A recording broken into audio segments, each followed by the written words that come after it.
Spirit. Amen.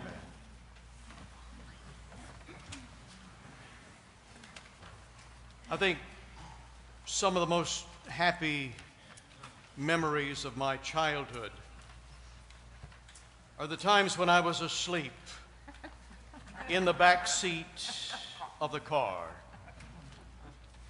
when my mom and dad and I were on some trip, or it was dark. I could snuggle up in that back seat and be totally confident that my security was sure. I had no worry in the world there as I slept in the back seat, because I believed those persons in the front seat had it all together, that any danger that might come that way was taken care of, because they were seated in the front seat. Unfortunately, we grow up and we take our place in the front seat. And we know now that we don't have it all together, that the security for others that are with us is not really that secure, but we didn't know it then, and so it was all right. Security. It's the one word that dominates our lives. Certainly dominated the political scene, hasn't it? But it's more than just homeland security. It's more than just national security.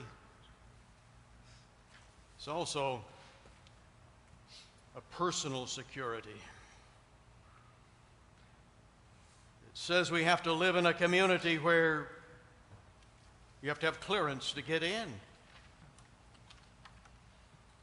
And when you go to each of your homes, you probably have a secure lock on the door.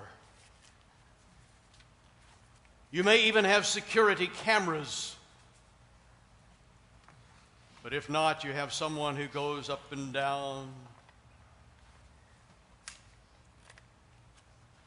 A security person driving around to be sure that everything is okay. Security. It's everywhere.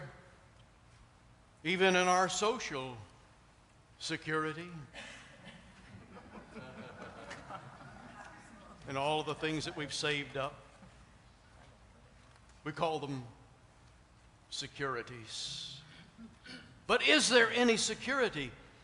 In our gospel today, Jesus was saying, I am the security.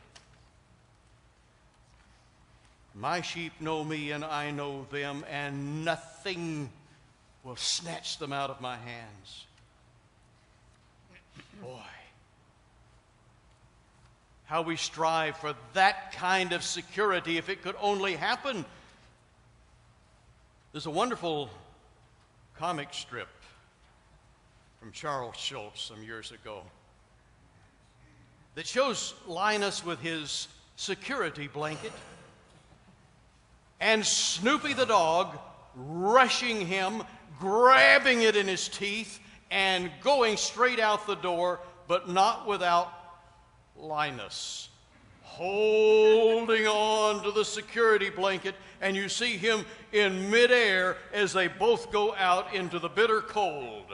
It's midwinter, and you see in the next frame them tumbling over and over and over and over, each trying to get the security blanket.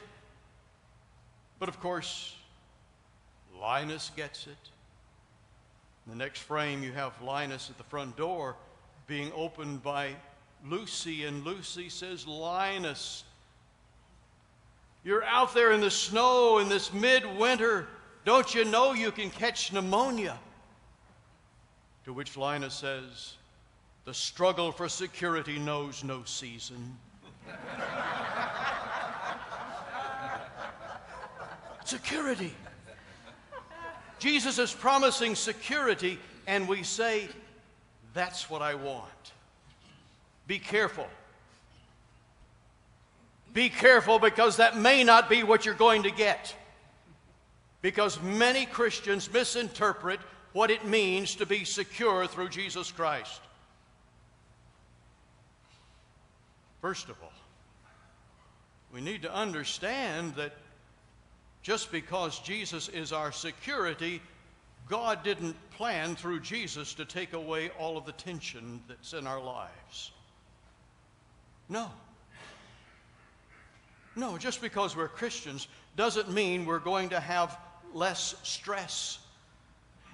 As a matter of fact, stress is sometimes very good, because God can use stress to make us stronger and to focus our abilities to do things that we might not be able to do without stress.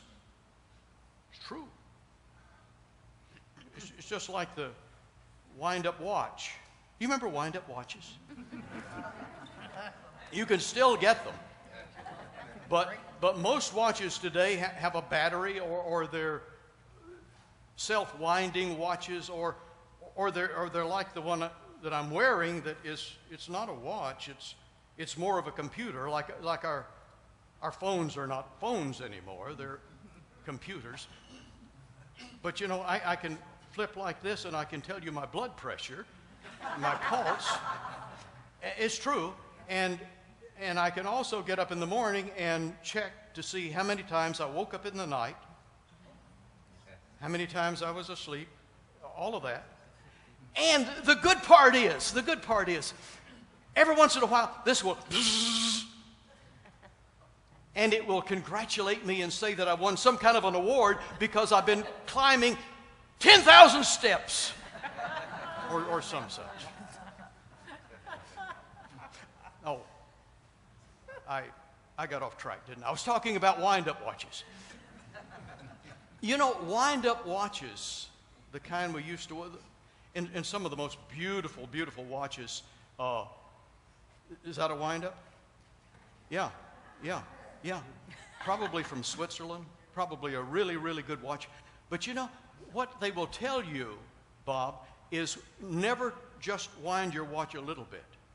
Wind it, you know, a secure wind. Get a lot of tension on there, and if it's a good watch like Bob's is, it will keep absolutely perfect time.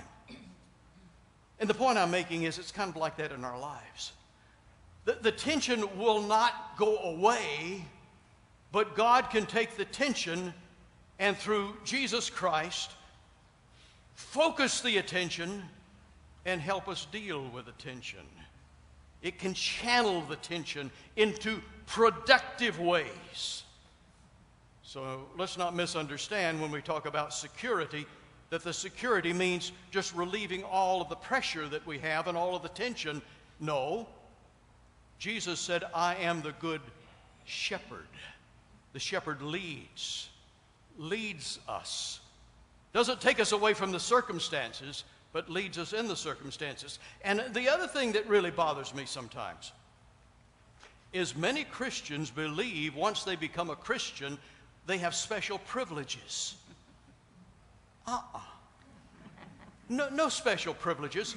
The rain falls on the just and the unjust. But God can help us by trusting in Jesus Christ, who leads us. Leads us.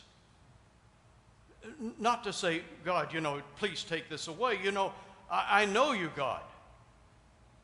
Well, that was the trouble with some of the people in the gospel who were approaching Jesus. They didn't know him. They didn't know who he was. They were asking him his name, as if that would prove anything. We need to be very careful that we don't approach Jesus just because we know who he is, and believe that somehow through all of our prayers, God is just going to open up all of the things that we need, even if those needs include simply a parking space. Ever prayed for a parking space? Lord, I'll go around one more time and open up a parking space. Oh, I see some nods, yeah. At a previous parish, I wanted to reach some of the people in the surrounding area that were not coming to church. And so I asked the vestry to go out 2 by 2 and contact all of the people in the surrounding area of the church. And we did that. And this didn't happen to me, but I heard this from another rector who did the same thing. And he had some of the people on the vestry that were asked to go out and do this who were a little shy, who didn't feel real comfortable about going and knocking on a stranger's door and inviting them to church. But the rector insisted that they do it, and he says, now listen, I'll tell you what, I want you to test me on this now. Before you go out, I want you to pray. And I want you to ask God to help you. And God will. Now, I want you to get back with me on that. I know you're nervous about it now, but I want you to try this and see if it doesn't work. Would you try it and see if it doesn't work? And that couple said, okay, we'll try it. But they came back and they said, Father, what a wonderful idea you gave us.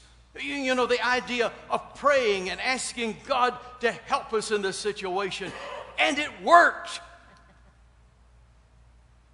And the rector said, wow, I'm so glad.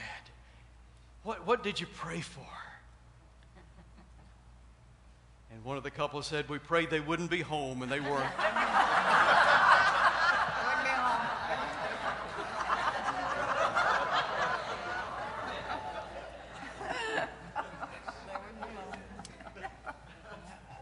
In our gospel story today, Jesus is walking the portico of Solomon. There in that porch. It should have been a happy celebration.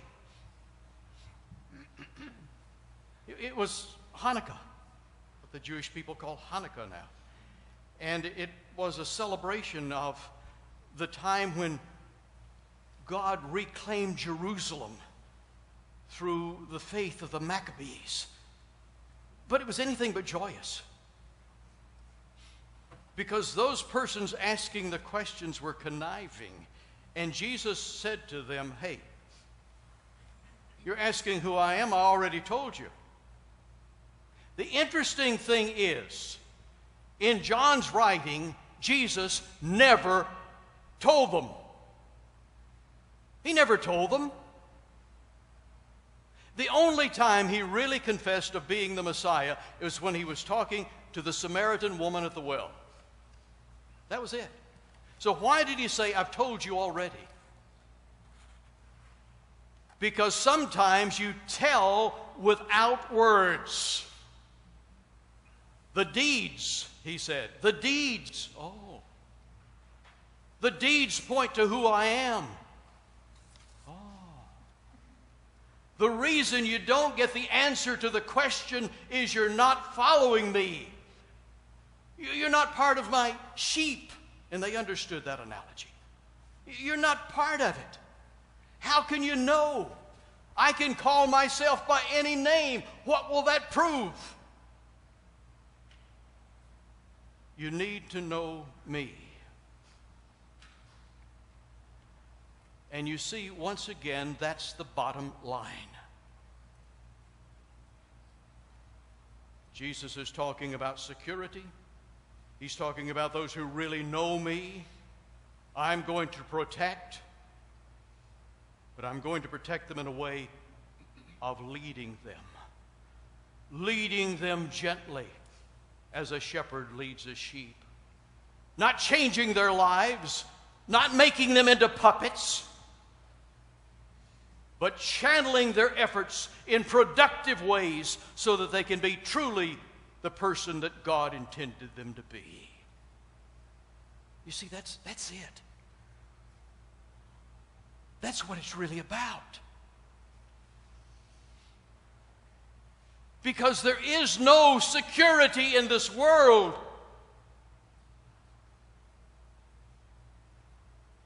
But there are ways to navigate through the danger. if we have the right one helping us navigate. And Jesus said, "Come to me." It's a mess out there, and I'm not going to clean up the mess. But if you'll stick with me, I'll lead you through it. You might even feel a little more confident there in the front seat.